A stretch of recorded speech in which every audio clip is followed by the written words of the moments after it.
Oi, tudo bom? tudo bem? Fala Judite, que é aqui com o Patrick Rezende. Consegui trazê-lo para comentar este livro. Na verdade, Patrick, não é sobre o Snow que eu queria falar com você. Ah, que bom, né? Porque... Eu queria falar com você sobre a Turquia. Eu pensava em você quando eu li esse livro, porque eu sei que você foi para lá. Isso. A gente vai até mostrar uma fotinho dele aqui. Como foi? Me conta, por que a Turquia?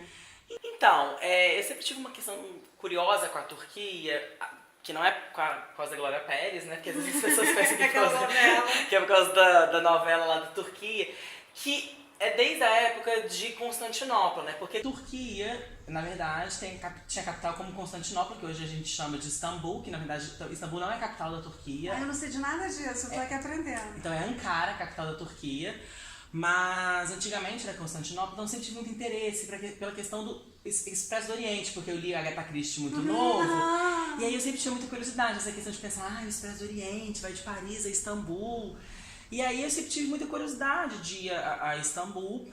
Acabou que eu fiquei muito surpreso, porque a Turquia, apesar dela ser um país com características muçulmanas, assim, de maioria de religião muçulmana, eles preservam uma laicidade muito forte do Estado. O que já difere do nosso, né? Porque a gente está cada dia aqui no Brasil menos laico, apesar de no Estado também ser laico. E me mostra que todo esse preconceito que a gente tem contra o islamismo atual no Ocidente é uma construção discursiva nossa.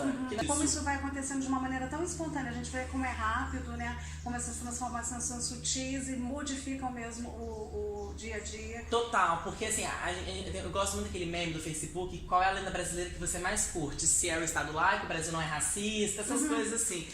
E aí eu fico pensando nisso, que como que a gente, sei lá, eu cresci nos anos 80, 90 com uma coisa muito mais aberta do que é hoje nos anos 2019. Uma entendeu? vontade de discutir, né? A gente estava pensando antes um pouco sobre o que tem em comum na classe média turca e brasileira. E parece que esse registro do feminino que vai perdendo a voz tem algo de incomum, né? Não, com certeza. É uma voz ali que não aparece... Inclusive, por exemplo, apesar deles terem essa questão de você ver uma mulher, por exemplo, né, que a gente cria, nós enquanto assim, influenciados por um pensamento ocidental, a gente cria aquilo que o Said vai dizer, né, o orientalismo, né?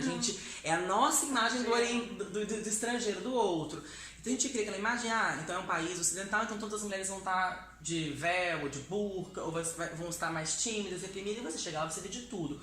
Mas ao mesmo tempo, afinal, eu descobri que Istambul são 15 milhões de pessoas. Nossa. Então assim, mais que São Paulo, então é uma cidade muito grande. Então só Istambul são 15 milhões de pessoas. Então é claro, você vê de tudo. Então não tem como você também ter um controle. É difícil você controlar também 15 milhões, é muito mais complicado. Mas a questão da mulher que a gente estava falando, ao mesmo tempo que tem toda essa questão que desconstruiu a minha imagem em relação à mulher turca, ao mesmo tempo você não vê a mulher ocupando tantos espaços quanto a gente vê aqui no Brasil. Então assim, também tem outro lado. Porque você vai num restaurante, a maioria dos garçons, dos chefes de cozinha são homens.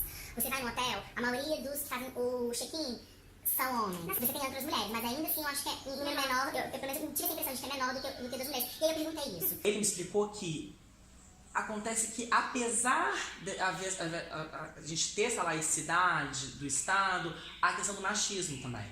Porque são coisas que, apesar de estarem atreladas, elas não andam necessariamente juntas, né? A falta da laicidade com o machismo.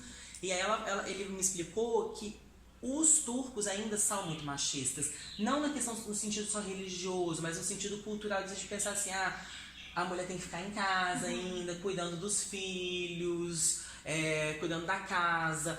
E isso começa a mudar, como acontece no Brasil, por uma questão da necessidade financeira. Patrick, a gente vai se despedir e vamos falar sobre outros assuntos. com certeza. Tchau.